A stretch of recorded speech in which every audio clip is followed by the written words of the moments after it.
පොඩ්ඩක් හිතලා බලන්න ඔයාගේ ඉන්කම් එක කොච්චර වැදගත්ද කියලා ඔයාගේ ෆැමිලි එකට. ඔයා ලස්සන දේවල් කරලා ඇති. ඔයා ගෙවල් හදලා ඇති, වාහන අරන් ඔයා ලස්සන ලයිෆ් ස්ටයිල් එකක් ඇති. හැබැයි මේ ඔයාගේ ඉන්කම් එක නතර වුණොත් මොකද වෙන්නේ කියලා ඔයා හිතුවා. මේකට හරි සරල විසඳුමක් මාකට් එකේ තියෙනවා. ඒ තමයි ලයිෆ් ඉන්ෂුරන්ස්. ඉතින් හොයලා බලලා ලයිෆ් ඉන්ෂුරන්ස් එකක් අරන් තියන්න. ලයිෆ් ඉන්ෂුරන්ස් කියන්නේ රිස්ක් එකක් කළමනාකරණය කරන එක. ලයිෆ් ඉන්ෂුරන්ස් වල ලස්සනම දේ තමයි මොකද්ද?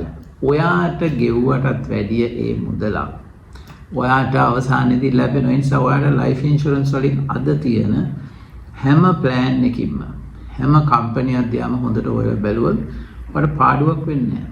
කවදාකවත් පාඩුවක් වෙන්නේ නැහැ.